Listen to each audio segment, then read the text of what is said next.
روزانہ ایسے اسلامی واقعات سننے کے لیے ہمارے چینل کو سبسکرائب ضرور کریں۔ صومالی افریقہ پر اسلام کی پہلی کرن اس وقت پڑی جب حضرت عمر فاروق رضی اللہ تعالی عنہ کے خلافت میں فتح مصر کے فوراً ہی بعد مجاہدین اسلام نے اس کی طرف چہل قدمی کی اور امیر مصر حضرت عمر بن العاص رضی اللہ تعالی عنہ کی فوج صومالی ساحل کے قبائل کو مغلوب کرتی ہوئی برکہ تک جا پہنچی۔ خلیفہ ثالث حضرت عثمان غنی رضی اللہ تعالی عنہ کا دور خلافت آیا تو 26 ہجری میں مسلمانوں نے والی مصر عبداللہ بن ابی شرح رضی اللہ تعالی عنہ کی زیر قیادت لیبیا پر چڑھائی کی۔ اس وقت افریقیہ بشمول طرابلس پر قیصر روم کی طرف سے جرجیر نامی ایک پادری حکومت کر رہا تھا۔ مسلمانوں نے ایک خونریز جنگ کے بعد اسے شکست دی اور پھر سارے ملک میں پھیل گئے۔ رومیوں نے اپنی خیریت اسی میں سمجھی کہ مسلمانوں کی ابلتی ہوئی طاقت سے مقابلہ کا خیال چھوڑ دیں، چنانچہ انہوں نے 25 لاکھ دینار سالانہ پر مسلمانوں سے صلح کر لی اور اسلامی لشکر 1 سال 3 مہینے بلاد مغرب میں مقیم رہ کر واپس چلا گیا۔ مسلمانوں کی واپسی کے بعد رومیوں نے اپنا عہد و پیمان توڑ ڈالا اور اسلامی حکومت کے اتحاد سے منحرف ہو گئے۔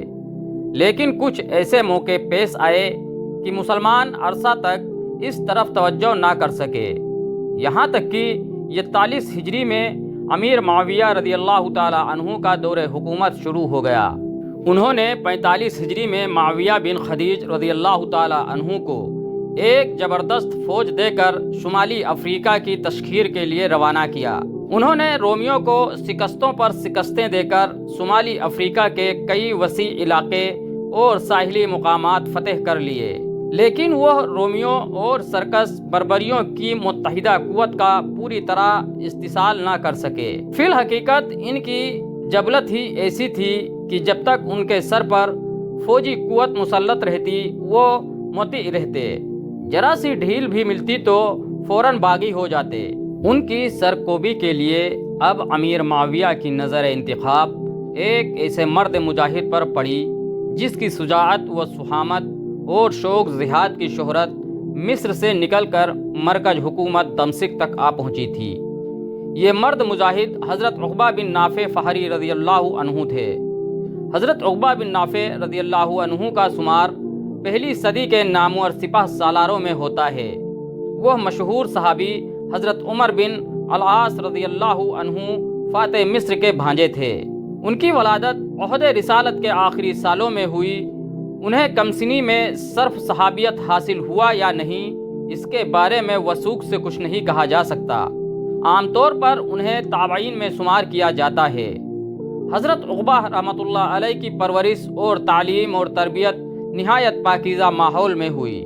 وہ جوان ہوئے تو اپنے اعلیٰ کردار، شجاعت، صلاحیت، ذوق عبادت اور شوق جہاد کی بنا پر نہ صرف بنو فخر بلکہ دوسرے لوگوں میں بھی نہایت عزت و احترام کی نظروں سے دیکھے جاتے تھے، یہاں تک کہ لوگ انہیں ایک مستجاب الدعوات جوان صالح سمجھتے تھے۔ اہل شعر کا بیان ہے کہ عنفوان شباب میں وہ جہاد فی سبیل اللہ کی خاطر اپنے ماموں حضرت عمر بن العاص رضی اللہ عنہ کے پاس مصر چلے گئے اور وہاں دشمن کے خلاف کئی معرکوں میں داد شجاعت دی۔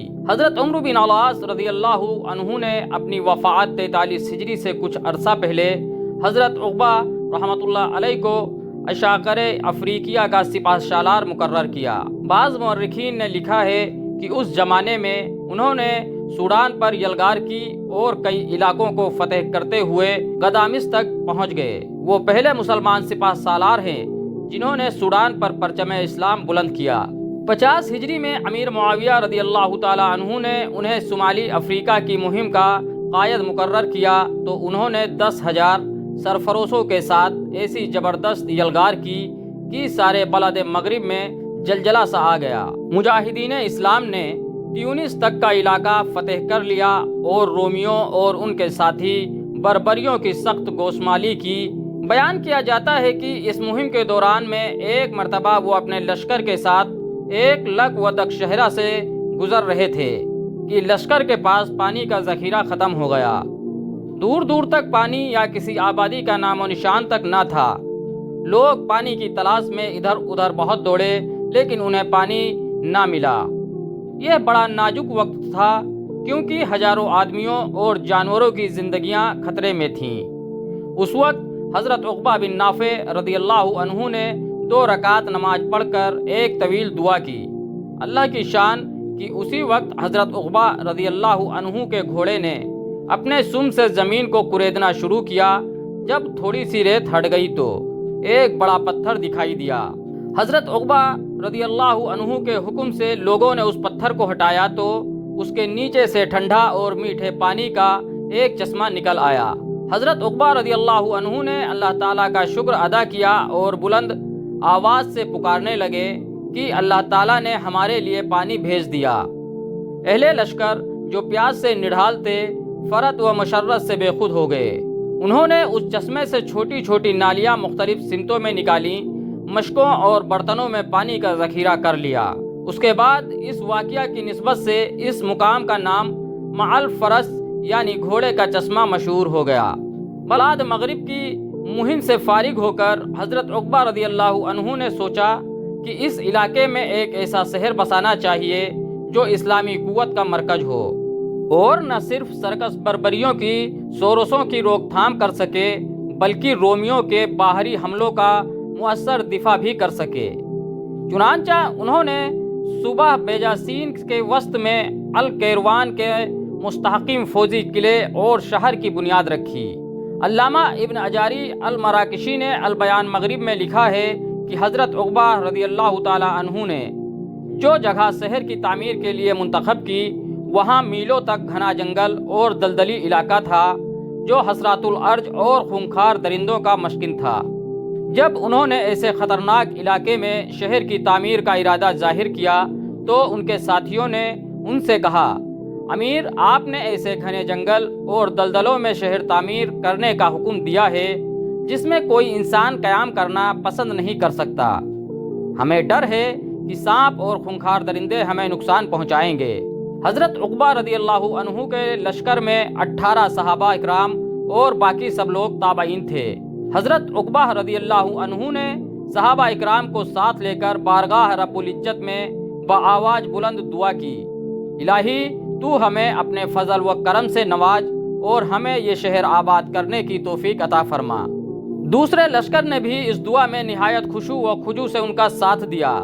پھر حضرت عقبہ رضی اللہ عنہ جنگل کے قریب گئے اور پکار کر کہا، اے سانپوں اور یہاں رہنے والے درندوں، ہم رسول عربی محمد صلی اللہ علیہ وسلم کے صحابہ اور تابعین ہیں، تم یہاں سے چلے جاؤ کیونکہ اس جگہ ہم اقامت اختیار کرنے والے ہیں۔ اگر تم یہاں سے نہ گئے تو ہم تمہیں ہلاک کرنے میں آزاد ہوں گے۔ اس کے بعد زمین آسمان نے یہ حیرت انگیز نظارہ دیکھا کہ تمام درندے اپنے بچوں کو اٹھائے جنگل سے بھاگ رہے تھے اور سانپ بچھو وغیرہ بھی ان کے پیچھے پیچھے جا رہے تھے۔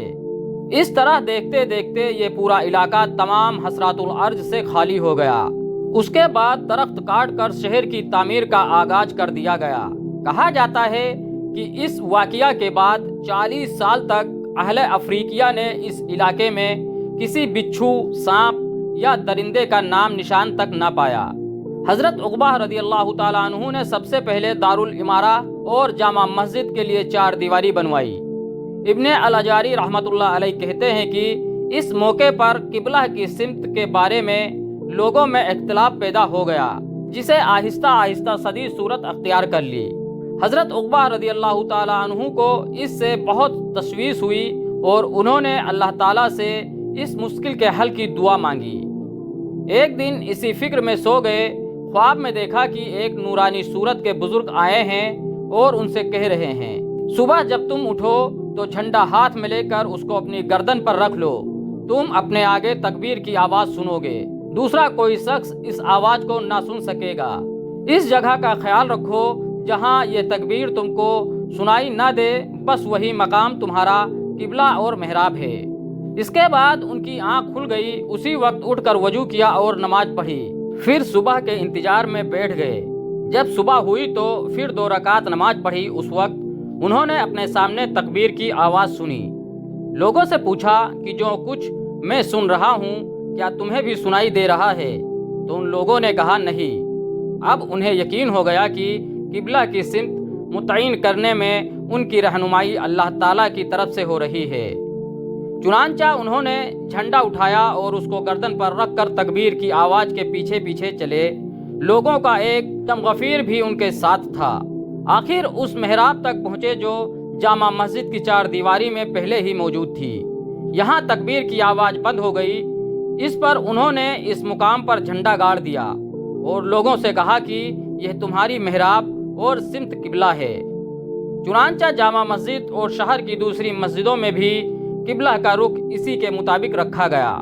یہ قضیہ طے ہو جانے کے بعد شہر کی تعمیر تیزی سے شروع ہو گئی اور جلد ہی الکیروان کا عظیم الشان شہر وجود میں آ گیا۔